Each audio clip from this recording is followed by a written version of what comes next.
예, 창세기 3장입니다.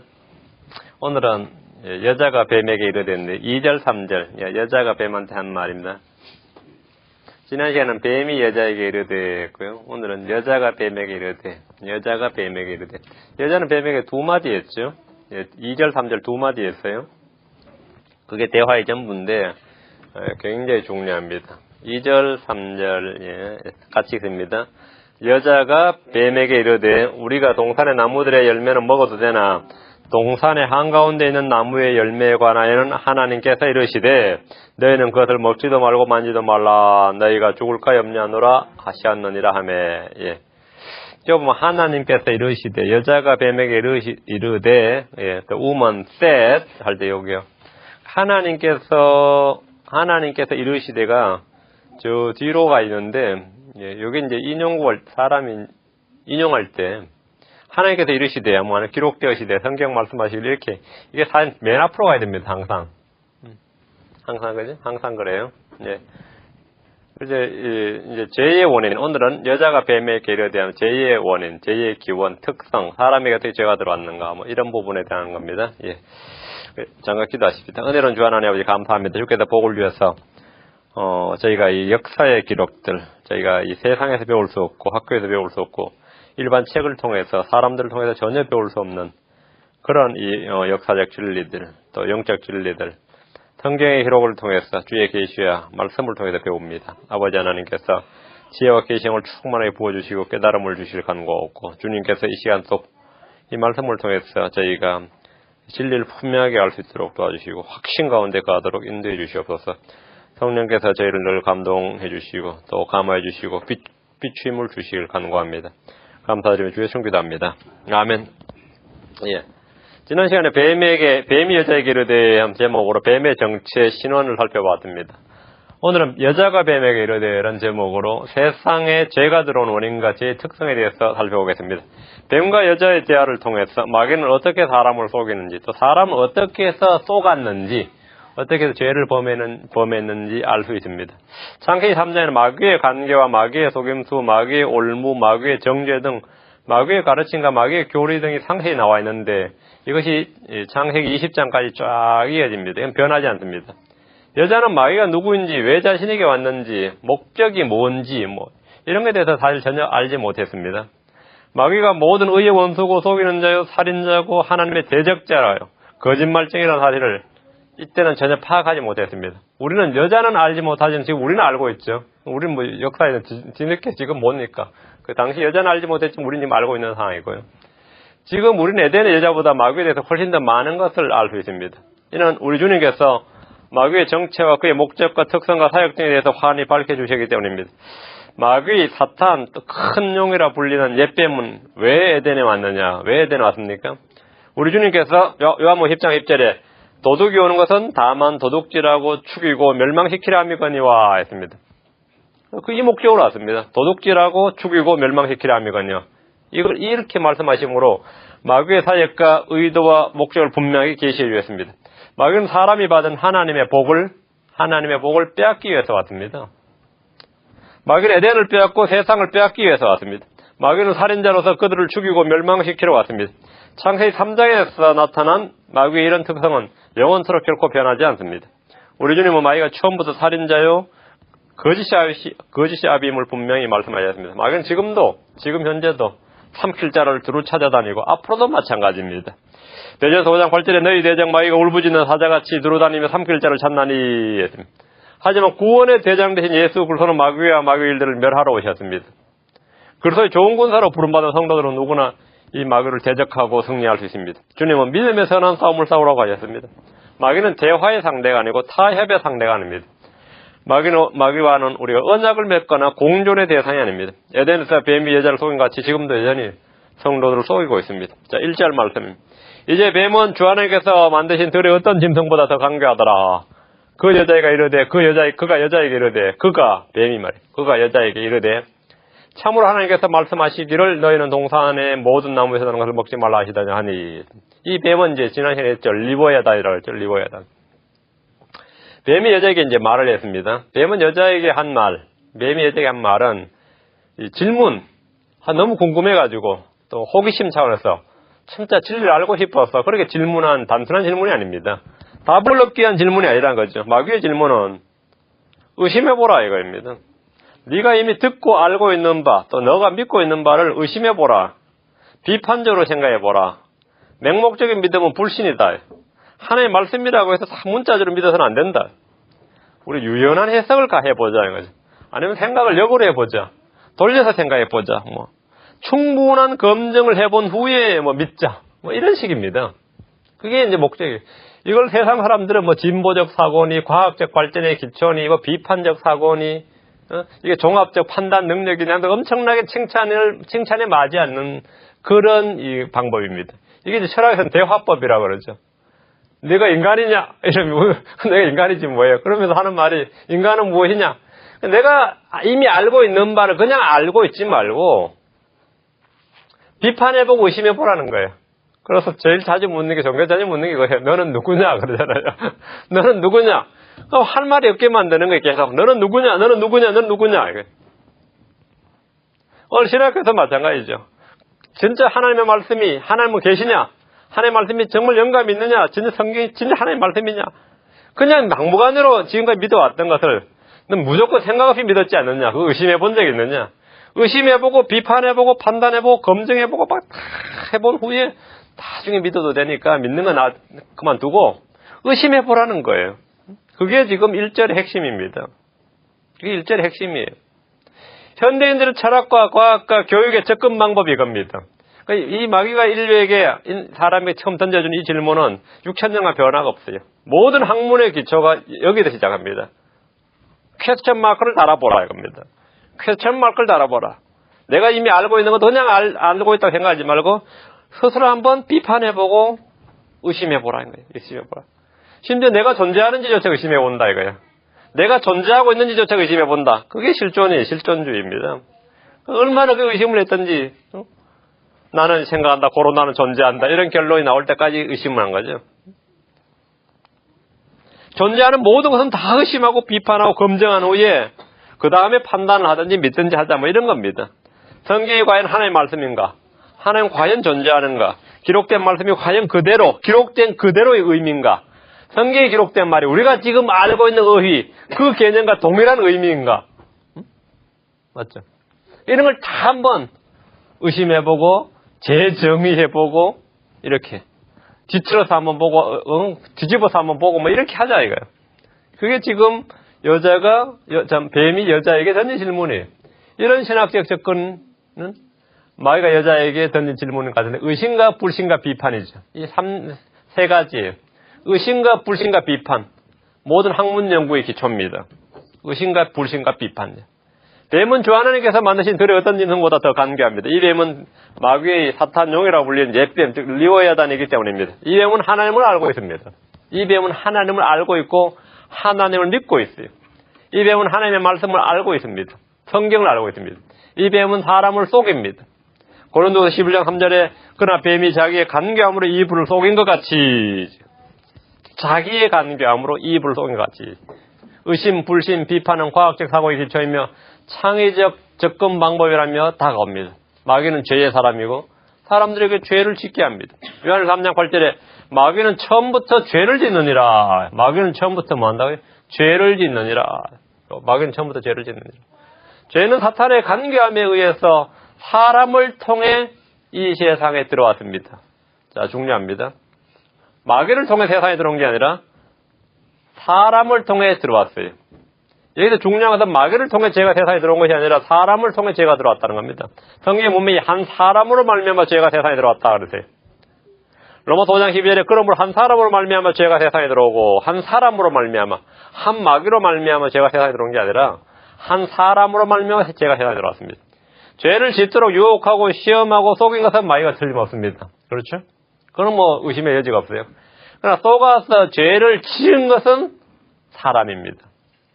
죄는 자연 발생적인 것이 아닙니다. 죄는 외계인이나 천사들이 이 세상에 들어온 게 아니에요. 전해준 것이 아닙니다. 죄는 하늘에서 떨어진 것이 아니며 땅에서 솟아난 것이 아닙니다. 죄는 하나님의 말씀을 불신하고 불순종한 한 사람을 통해 세상에 들어왔고 모든 사람에게 전달되었습니다. 죄는 사람 속에서 활동하며 사람 속에 있는 성품이고 법이고 권능입니다. 그 죄의 결과는 뭡니까? 모든 사람이 죄인이 된 거죠. 한 사람의 불순종으로 말미암아 많은 사람이 죄인이 된 것 같이 그랬어요. 모든 사람이 한 사람을 통해 죄인이 된 겁니다. 죄를 짓지 않은 사람은 아무도 없게 되었습니다. 또 모든 사람이 사망에 이르게 된 것입니다. 그게 죄의 결과입니다. 로마서 5장 15절에 한 사람의 범죄로 말미암아 사망이 한 사람을 통하여 군림하였을진데, 사망이 뭐라고요? 죄로 말미암아 사망이 사람을 통해 군림하는 거예요. 군림한다는 게 레인, 통치한단 말이에요. 우리는 사망의 종이 되고 사망의 통치를 받게 된 거죠. 죄의 삭시 사망입니다. 죄가 완료된 즉 사망을 낳느니라 그랬어요. 모든 사람이 심판과 정죄에 이른 것입니다. 이 죄의 결과죠. 로마서 5장 18절에 그러므로 한 사람의 범죄로 말미암아 심판이 모든 사람이 임하여 정죄에 이른 것 같이, 모든 사람에게 뭐예요? 심판이 모든 사람이 임하여 정죄에 이른 것 같이. 다음 결정적으로 죄의 결과가 뭐냐? 모든 사람이 마귀에게 속했다는 겁니다. 요한 3장 8절에 죄를 범하는 자는 마귀에게 속하나니, 주님께서는 죄를 짓는 자마다 죄의 종이니라 그랬어요. 죄는 죄의 결과는 뭡니까? 모든 사람을 마귀에게 속하게 하고 죄의 종이 되게 했다는 겁니다. 죄와 사람은 독립적인 존재가 아닙니다. 이렇게 속하게 되는 거죠. 통치를 받게 되고 속하게 된다 이거죠. 그러니까 사람은 다 마귀에게 속하게 돼버렸어요. 모든 사람이 죄의 종이 된 것. 이것이 죄의 결과입니다. 죄는 권능이 있고 사람을 속박합니다. 이걸 통해 죄의 힘 또는 죄의 법이다 그랬습니다.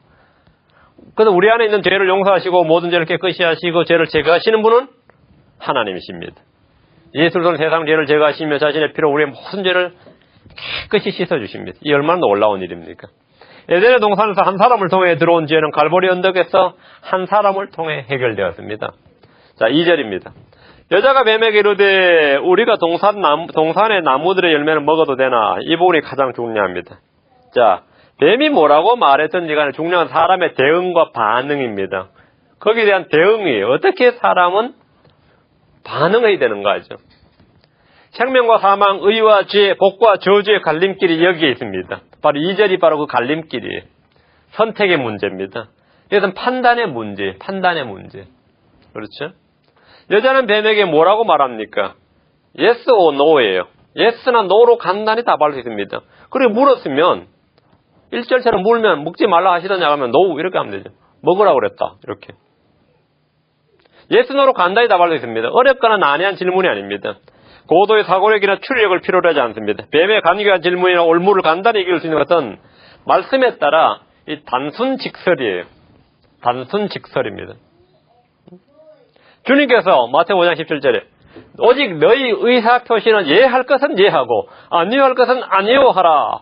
무엇이든지 이것들 이상의 것은 악에서 나느니라 했습니다. 예할 것을 예해야 되는데 예할 것을 글쎄요 한번 생각해 봅시다. 두고 봅시다. 아마도 내 생각에는 이건 전부 다 악에서 난다는 거죠. 아니요 할 것은 아니요 하라 그랬는데 지금 당장 아니요 하긴 그렇고 이런 건 전부 다 뭐예요? 악에서 난다 이거죠. 예할 것은 예하고 아니요 할 것은 아니요 하라. 2절에서 여자가 뱀에게 이르되 no 이런 끝이에요. 이러면 끝난 거 이거 대화 끝이에요. 그죠? 여자는 뱀에게 예할 것은 예로 아니요 할 것은 아니요로 대답하면 됩니다. 이것들 이상의 것은 악에서 나는 것입니다. 악에서 나는 겁니다. 야고보서 5장 17절에 그러나 내 형제들아 무엇보다 먼저 맹세하지 말지니 하늘로나 땅으로나 다른 어떤 맹세로도 맹세하지 말고 오직 너희의 예는 예라고 너희의 아니요는 아니요라 하라. 여기서 너희가 정죄에 빠지지 아니하게 하려 함이니라. 예할 것은 예하고 아니요 할 것은 아니야. 아니요 했는데 강제로 마귀가 선악을 알게 나면 실과를 따와가지고 입에 막 집어넣고 쑤셔넣고 그런 거 아닙니다. 묶어놓고 입에 강제로 막 집어넣고 그런 거 아니란 말이에요. 예 아니요로 끝나는 문제였어요.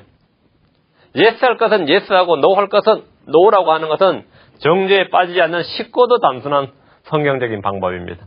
오늘 크리스천도 마찬가지입니다. 예 할 것은 예하고 아니요 할 것은 아니요 하면 간단히 죄의 유혹과 시험에서 사실 벗어날 수 있습니다. 마귀가 그러잖아요. 강제로 막 묶어놓고 먹이고 입히고 막 그러지 않습니다. 하나님께서는 그렇게 하도록 허락하지 않으셨습니다. 물론 마귀 들린 사람이 마귀를 받아들인 사람들은 뭐 그런 사람은 좀 다르겠지만 말이죠. 구원받은 크리스천들은 yes, no로 해결돼요. 그렇게 단순합니다. 이 세상에 많은 사람들이 유혹이나 시험이 올 때 yes, no에 대한 답변이 오락가락합니다. 크리스천들도 스스로 예 했다가 아니오로 바뀌거나, 아니오 했다가 또 잠깐 뒤에 yes로 바뀌거나, 이런 일이 많습니다. 예, 아니오의 선택을 미룬 채 글쎄요, 아마도 잘은 모르겠지만 이런 식으로 답변을 하기도 합니다. 왜 그렇게 합니까? 성경적 기준이 아니라 자기 기준을 따라 판단하기 때문입니다. 자기의 이익을 기준으로 삼기 때문입니다.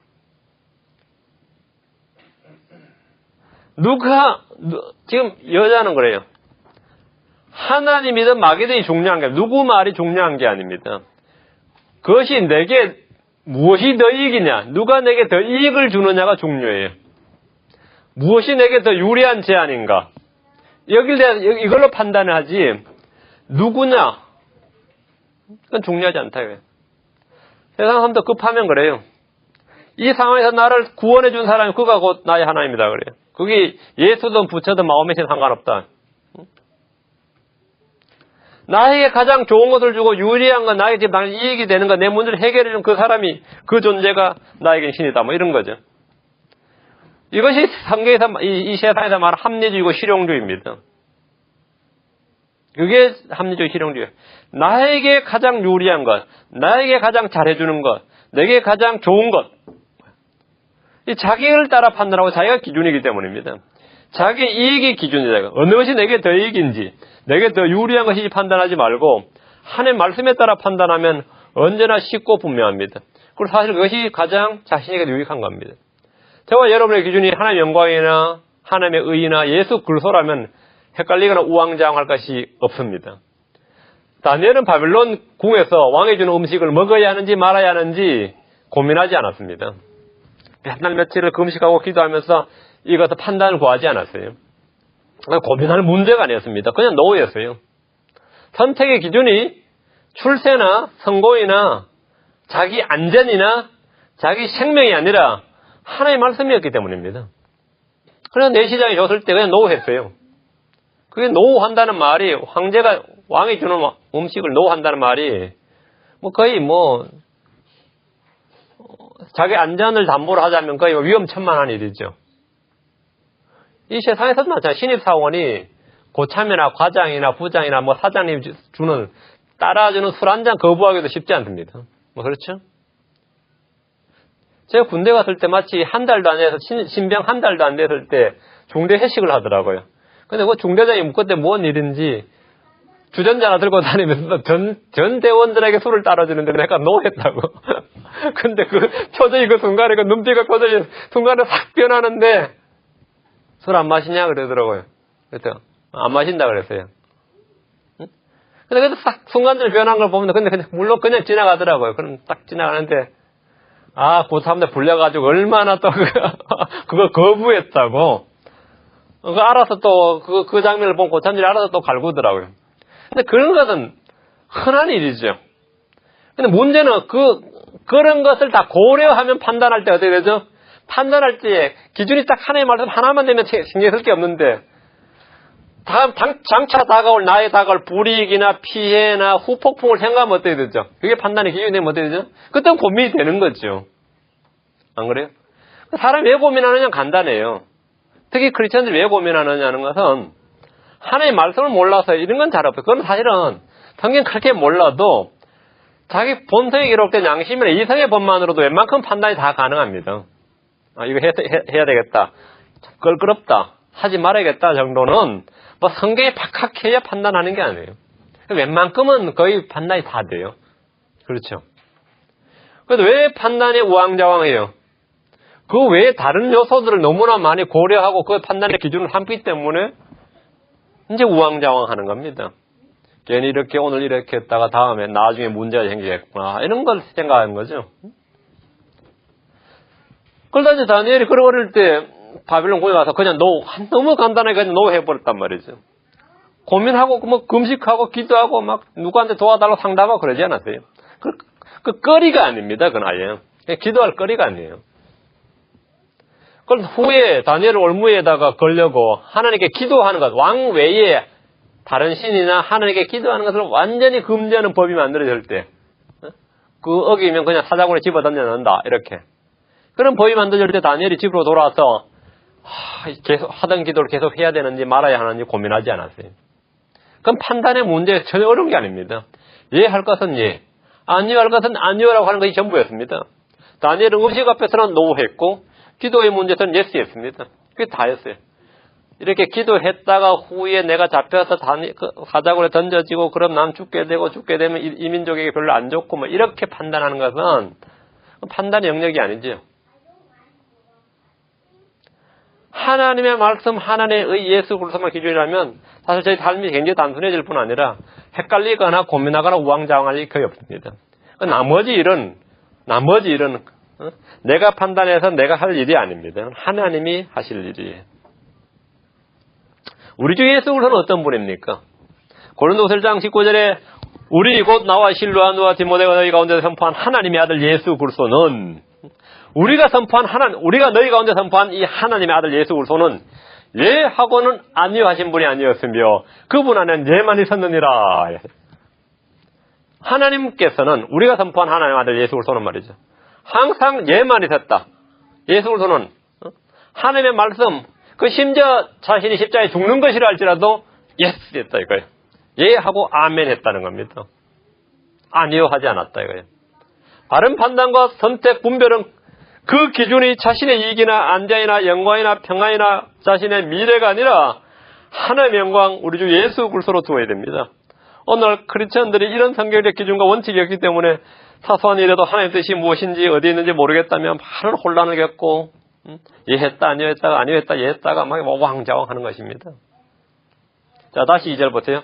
여자가 뱀에게 이르기를 우리가 동산의 나무들의 열매를 먹어야 되는데 여자가 뱀에게 이르기를 하고 사실 정확하게 하면 요 사이에 하나님께서 이르시되 뭐 이게 나와야 돼요. 이게 좀 생략돼 버려. 여자가 뱀에게 이르기를 우리가 동산의 나무들의 열매는 먹어도 되나 이렇게 말했습니다. 뱀은 하나님이 무엇이라고 말했는지를 물었고, 그렇죠? 뱀은 일단 여자에게 하나님이 그렇게 말씀하셨느냐, 하나님이 뭐라고 말했는지를 물었고요. 여자는 뱀에게 하나님께서 뭐라고 말씀했는지는 답하지 않았고 하나님께 이르시되에는 개의치 않고 자신이 알고 있는 바, 생각하는 바, 믿고 있는 바를 말해줬습니다. 그렇죠? 여자는 참으로 하나님이 무엇이라고 말씀하셨는가에 주의와 관심을 기울이지 않았습니다. 여자의 말에 하나님은 없습니다. 하나님께서라고 말한 대신에 우리가라고 말하는 겁니다. 이것이 인본주의입니다. 하나님께서 뭐라고 말했느냐, 하나님께서 이르시되 우리가 동산에 나무, 이게 아니라 하나님은 빠지고 우리가 어쩌고저쩌고 우리가 어쩌고저쩌고, 이것이 바로 기독교 인본주의예요. 그 사람들 하나님 안 믿는 사람들은 아니죠. 기독교인은 다 하나님 믿고 예수를 믿는데, 그런데 교회 내에서 하나님은 빠져요. 하나님께서 이르시되, 성경이 말하기를 이건 빠지고 그냥 우리가 성경적 가르침이나 사상이나 교훈을 가지고 이렇게 삽니다. 그것이 기독교 인본주의예요. 그것이 타락입니다. 그게 타락이에요. 물론 자신들은 성경 중심적으로 생각하겠지만 그것이 사실은 타락입니다. 그 말에, 그 생각에, 그 판단에 하나님이 없습니다. 하나님께서라고 말한 대신에 늘 우리가라고 말합니다. 이것이 인본주의예요. 하나님 뭐라고 말씀하셨습니까? 창세기 2장 16절을 보세요. 위에 주 하나님께서 남자에게 명령하여 이르시되, 이게 가장 정확한 인용이에요. 주 하나님께서 말씀하여 이르시되, 주 하나님께서 명령하여 이르시되 동산의 모든 나무에서 나는 것은 내가 마음대로 먹어도 되나, 이렇게 말씀했다. 이렇게 2절을 말해야죠. 여자는 주님께서 하신 말씀을 임의로 자기 마음대로 그 내용만을 인용했죠. 내용 인용. 이걸 이제 우리 번역 기법에서는 형식 일치 기법으로 사용하지 않고 내용 동등성에 맞춰서 나름대로 의역했다 그러죠. 나름대로 해석해서 사용한 것입니다. 덕분에 마음대로 먹어도 되나라는 말씀에서 마음대로란 단어가 빠졌습니다. 프리일이란 단어를 빼버렸죠. 뭐 그 뜻이 그 뜻이고 그 말이 그 말 아니냐, 뭐 이겁니다. 이것이 이제 지금 여자의 그 태도예요. 주님께서 동산의 모든 나무에서 나는 것은이라고 하셨고, 여자는 동산의 나무들의 열매는이라고 했습니다. 비슷해 보이지만 전혀 같지 않습니다. 하나님의 말씀은 더하거나 빼거나 바꿀 수가 없습니다. 성경 사람이 자기 좋을 대로 해석할 수 없습니다. 주님께서 말씀하신 그대로 한 글자도 가감없이 더하거나 빼지 말고 받아들여야 됩니다. 말씀은 곧 단어입니다. 여자는 주 하나님의 말씀, 그 단어 하나님의 말씀을 빼버렸습니다. 오늘 성경이라고 불리는 많은 성경들이 없음이란 문구가들이 버젓이 등장합니다. 하나님의 말씀을 삭제해버린 겁니다. freely, 이 값없는 이 말 free라는 단어는 주님이 주신 은혜의 선물, 핵심, 선물의 핵심이에요. 주님 무엇이든지 값없이 주시는 분입니다. 구원은 은혜로 주어진 값없는 선물입니다. 성령은 값없는 은혜의 선물이죠. 주님께서 에덴의 동산을 만드시고 사람의 행위나 수고나 노력 없이 어떤 공로 없이 free, 공짜로 먹게 하셨습니다. 공짜로 모든 걸 주셨습니다. 값없이 주셨답니다. 그들의 행위나 노력에 근거해서 보상으로 주신 것이 아니라 삭스로 주신 것이 아니라 은혜의 선물로 모든 걸 먹을 것을 주셨고 주거지를 주셨어요. 근데 그 값없이라는 이 freely라는 이 공짜로 마음대로라는 단어, freely라는 단어가 빠져버렸대요. 여자는 마음대로라는 단어를 삭제해버린 거죠. 여자가 한 일은 기독교의 사상이나 기독교의 가르침이나 기독교의 교리나 기독교의 정신을 뺀 것이 아니라 하나님의 말씀, 룰즈를 빼버린 일입니다. 주의 말씀들은 순수한 말씀들이 흑독 안에서 7번 단련된 은과 같은 말씀입니다. 그 말씀을 빼버린 겁니다. 주의 말씀은 순수하여, 주의 말씀들은 every word of God is pure. 하나님의 모든 말씀들은 순수하여 그것들을 신뢰하는 자들에게 방패가 된다 그랬죠. 방패가 됐느니라. 여자는 자신을 보호해줄 방패를 잃어버렸습니다. 스스로 방패를 내던져버린 겁니다. 하나님의 순수한 말씀을 빼버림으로 말미암아 방패를 잃어버렸어요. 죄의 근원은 하나님께서 말씀하신 것에 의문을 제기하고 변개시키고 그리고 부인해버린 겁니다. 모든 죄는 하나님 말씀을 저하고 빼고 바꾸는 것에서 시작됩니다. 성경이 반복해서 경고하는 것 중에 하나가 이겁니다. 너희는 내가 너에게 명령하는 말에 더하거나 거기에서 빼지 말고, 더하거나 거기서 빼지 말고. 신명기 4장 2절이죠. 신명기 12장 32절에 내가 너에게 명령하는 모든 말을 지켜 행하고 너는 거기에서 더하거나 거기에서 빼지 말지니라. 이것은 단지 구약의 율법에만 해당되는 것이 아닙니다. 우리 주님께서 하늘과 땅은 없어지겠으나 내 말들은 없어지지 아니하리라. 내 말들은 없어지지 아니하리라. 하나님께서 인간에게 주신 바로 그 마지막 경고가 다름 아닌 에덴의 동산에서 저질러진 죄에 대한 것입니다. 3절입니다. 동산의 한가운데 있는 나무 열매에 관한 하나님께서 이르시되, 자, 이제 하나님께서 이르시되, 드디어 나왔어요. 하나님께서 말씀하시기를, 너희는 그것을 먹지도 말고 만지도 말라. 너희가 죽을까 염려하노라 하셨느니라. 자, 드디어 이 여자의 성경 지식이에요. 계속되는 여자의 말입니다. 여자는 뱀에게 하나님의 말씀을 말해주었습니다. 하나님의 말씀은 성령의 검입니다. 하나님의 말씀은 살아있고 양날 달리는 어떤 것보다 예리합니다. 하나님의 말씀은 의의 병기입니다. 하나님은 리오에단에게 말씀하실 때 욥기 4장 19절에 보면 그는 하나님의 길을 위해서 뜸이거니와 그를 만드니가 자신의 칼을 그에게 가까이 될 수 있느니라. 자신의 칼, 성령의 검 하나님의 말씀이죠. 에덴의 동산에서 나타났던 뱀은 꿰뚫는 뱀, 구부러진 뱀으로 리오에단입니다.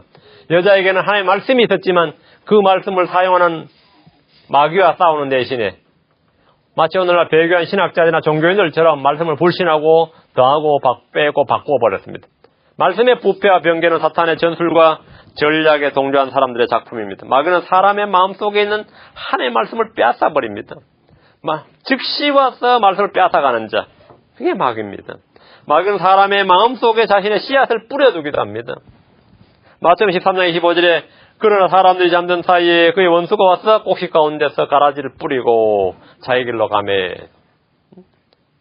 그 원수가 누구냐 하니까 원수가 누굽니까?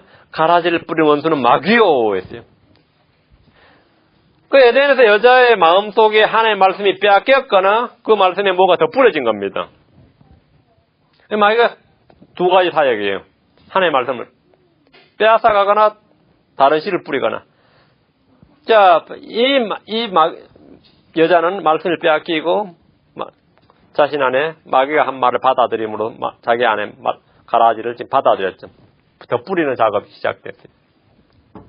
자, 창세기 3장 3절의 여자가 뱀에게 이른 말과 하나님께서 직접 하신 말씀을 비교하면 창세기 2장 17절과 비교하면 되죠. 선악을 알게 하는 나무에서 나는 것을 먹지 말라. 그 나무에서 나는 것을 먹는 날에 내가 반드시 죽으리라 하시니라. 이게 주님의 말씀입니다. 주님은 선악을 알게 하는 나무를 구체적으로 지칭하셨습니다. 여자가 말한 것처럼 동산 한가운데 있는 어떤 나무, 그게 아니고 선악을 알게 한 나무를 딱 지칭해 주셨어요. 동산 한가운데는 생명나무도 있었기 때문입니다. 하나님은 선악을 알게 하는 나무에서 나는 것은 먹지 말라고 분명히 말씀하셨습니다. 그럼 생명나무 hir과는요? 먹어도 되는 거죠. 마음대로 먹어도 됩니다. 애매하게 상징적으로 비유적으로 알아듣기 어렵게 우리가 해석해서 받아들여야 되는 말씀이 아닙니다. 주님 그렇게 말씀하지 않고 구체적이고 단순하고 알기 쉽고 누구나 오해 여지 없이 말씀해 주셨어요. 선악을 알게 하는 나무에서 나는 것을 먹지 말라. 그 나무에서 나는 것을 먹는 날은 내가 반드시 죽으리라. 이렇게. 주님은 단순하고 쉽고 분명하게 말씀하셨습니다. 믿지 않는 자들에게는 하나님의 말씀이 늘 어렵고 무겁습니다. 믿는 자들에게는 모든 것이 쉽고 분명합니다. 여자는 하나님의 말씀에 만지지도 말라는 말을 더했습니다. 만지지도 말라 이랬죠.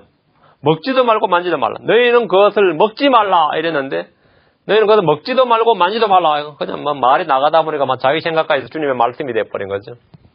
하나님께서 이르시되 해놓고는 그냥 차라리 하나님께서 이르시되 하지 말고 앞에서 자기 말을 하고 나서 하나님께서 이르시되 했으면 모르는데 하나님께서 이르시되요 한 뒤에는 거기다가 너희는 그것을 먹지도 말고 만지도 말라. 너희가 죽을까 염려하노라. 하나님의 말씀이 완전히 뒤바뀌어버린 겁니다.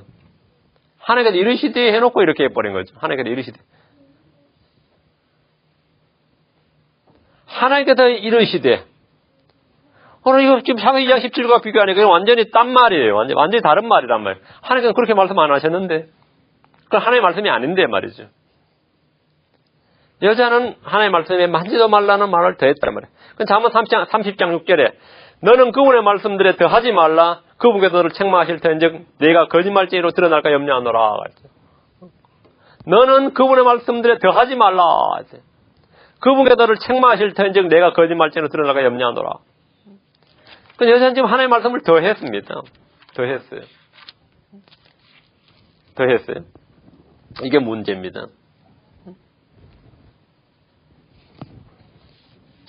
여자는 그분의 말씀에 더함으로써 거짓말쟁이로 드러났습니다. 오늘날 교회에서 사용되는 주의 말씀이라고 외치는 성경들이 사실은 뱀의 서기관들의 작품인지라 원문에도 없는 수많은 단어들이 더해져 있습니다. 하나님의 말씀이 아닌 것들이 성경 본문 속에 버젓이 성경, 주의 말씀, 하나님의 말씀 이러면서 버젓이 들어가 있는 경우가 허다합니다. 하나님의 말씀이 아닌데 하나님의 말씀에 더했잖아요. 거짓말쟁이가 되는 겁니다. 다음에 뭐예요? 여자는 하나님의 말씀을 바꾸었습니다. 그 나무에서 나는 것을 먹는 날에 내가 반드시 죽으리라는 주님 말씀 대신에 너희가 죽을까 염려하노라 이렇게 말씀을 바꾸었습니다. 완전히 바꿔버렸습니다. 여자는 뱀에게 하나님께서 뭐뭐 하셨느냐라고 말했지만 하나님은 그렇게 말씀하지 않았습니다.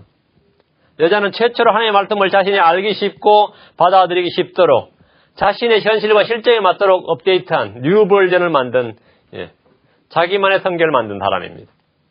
새로운 성경이 에덴에서 하나 만들어졌습니다.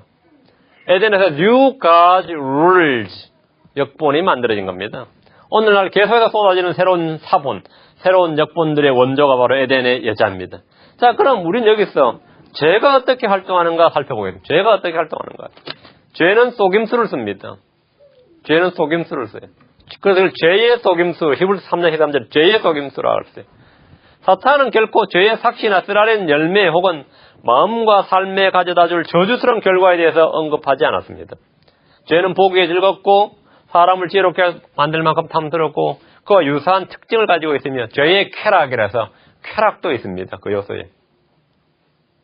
우리의 대적 사탄은 오래전 이브에게 그랬던 것처럼 오늘날 우리에게도 죄가 좋은 것처럼 보이게 합니다. 그래서 죄의 속임수입니다. 죄의 속임수를 죄의 속임수로 다가옵니다. 죄가 활동할 때 속이면서 오는 겁니다. 그리고 죄가 우리를 마치 이 가시나무 덩굴처럼 우리를 얽어맵니다. 죄의 특징은 우리를 얽어매는 거예요.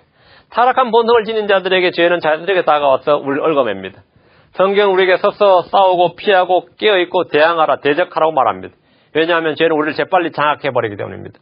얽어매기 쉬운 죄, 그렇죠? 얽어맨단 말이에요. 여러분, 담쟁이 펄이 아시죠? 그것처럼 막 얽어매요. 죄의 특징입니다. 그래서 그 일부가 되어버려요. 셋째, 죄는 강력합니다. 죄의 속박, bondage, bond, 죄의 권능, power, 또 죄는 우리를 뭐 다스린다, reign, 통치한다 말이에요. 우리는 죄의 종, servant, 주인이 master가 됩니다. 일단 사람이 그 어떤 죄에게라도 굴복을 하면 죄는 그 죄인의 삶을 사로잡아버리고 완전히 통제할 권능을 갖게 되고 주인 행세를 합니다. 잠언 5장 22절에 사악한 자는 스스로 자기 불법들에 걸리며 자기 죄들의 줄에 매이리니, 자기 죄들의 줄에 매인다. 빨랫줄에 빨래가 걸리는 것처럼, 낚싯줄에 이 고기가 걸린 것처럼 자기 죄들의 줄에 매인다. 자기 죄들의 줄에 매이리니. 죄는 그렇게 사람을 얽어매버립니다. 폭박해버립니다. 죄는 속임수로 다가와서 우리를 얽어매고 다음에는 묶어버린다 이거죠. 죄의 삭과 결과는 당연히 사망이고 해롭습니다. 우리에게 해를 끼칩니다. 죄는 결코 죄인에게 이득이 되지 않습니다. 모든 죄의 행위는 죄인으로 하여금 그 대가를 치르게 합니다. 대가를 치르게 하는 거예요.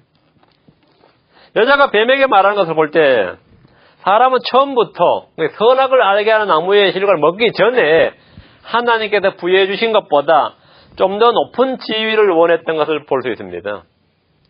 선악을 알게 하는 나무 실과를 먹었기 때문에 유혹을 받은 게 아니고 유혹을 받아서 먹은 거죠.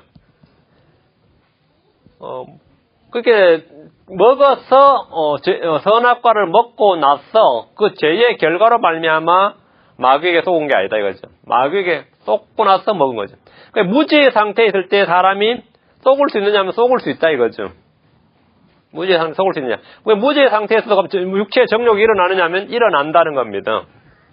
육체의 정욕이 일어난다. 육체의 정욕이 일어나서 먹었죠. 먹고 나서 육체의 정욕이 일어난 게 아니고 육체의 정욕, 안목의 정욕, 인생의 자랑이 일어나서 먹은 거예요. 일어나서 먹은 거예요. 자, 이거 아주 중요합니다. 여자는 말이죠. 그럼 왜 속았느냐? 뭐 속이니까 속았다 하지만 속았다는 것은 그 속에 욕망과 동기가 있었기 때문에 속는 겁니다. 내가 부자가 되고 싶은 욕망이 있는 사람한테 돈 많이 벌게 해준다고 속이면 속기 쉽죠. 그렇죠? 내가 야망이 있는 사람한테 그 야망을 부채질하는 어떤 걸 제시할 때 속일 수 있단 말이죠. 여자에게 다가온 뱀이 여자를 속일 수 있었던 것은 여자 안에 있던 정욕을 자극한 거죠. 예?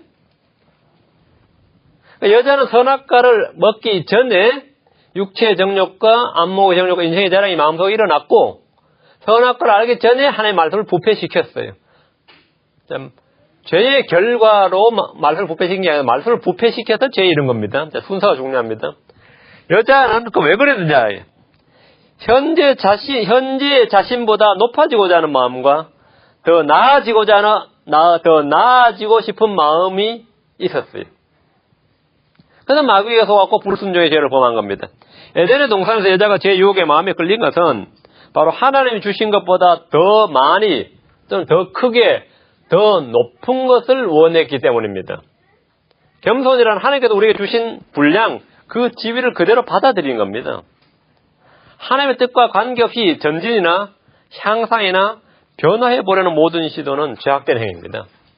여자는 뱀에게 자신의 욕망을 드러냈습니다. 그리고 그걸 보여줬어요. 말로 보여줬어요. 여자는 하나님의 말씀을 의심하고 불신하고 있음을 뱀에게 고백했습니다. 자신이 지금 하나님께 다시 말씀을 의심하고 불신하고 있다. 그걸 뱀한테 솔직히 고백을 해준 거예요. 그 2절 3절입니다. 이게 고해성사란 거라고. 난 사실 하나님의 말씀을 그렇게 안 믿는다. 난 하나님의 말씀을 문자 그대로 믿지는 않는다. 이렇게 고백한 겁니다. 난 그리고 더 나아지고 현재 상태에 만족하지 못하고 더 나아지고 싶다. 내가 신으로 바뀔 수 있다면 하나님의 말씀 아니라 뭐라도 나는 범할 수 있다. 이런 것을 지금 2절, 3절도 그 단 2절 만에 다 자신 내면을 까발려준 거죠. 한마디로 다 고백해줬어요. 자신의 욕망을 드러냈습니다. 뱀이 여자를 속이기 전에 여자는 이미 스스로 죄의 속임수에 속았고 마음속에는 육체의 정욕과 안목의 정욕과 인생의 자랑이 솟아났습니다. 그 결과 마귀는 아주 쉽게 올무에 걸었고 죄의 종으로 삼았던 것입니다. 죄의 종으로 삼았던 겁니다. 그리고 결국 선악을 알게 남은 실과를 먹은 것은 액트, 제2의 행위에 불과합니다. 그건 제2의 행위에 불과합니다. 그렇죠? 여기서 우리가 생각할 게 참 많이 있습니다. 참 많이 있어요. 하나님이 정해주신 범위, 하나님이 정해주신 방법대로의 영원한 생명을 얻는 방법도 마찬가지예요. 하나님이 정해주신 방법대로 얻는 것이 아니라면 그것은 죄야. 그건 저주입니다. 복이 아닙니다.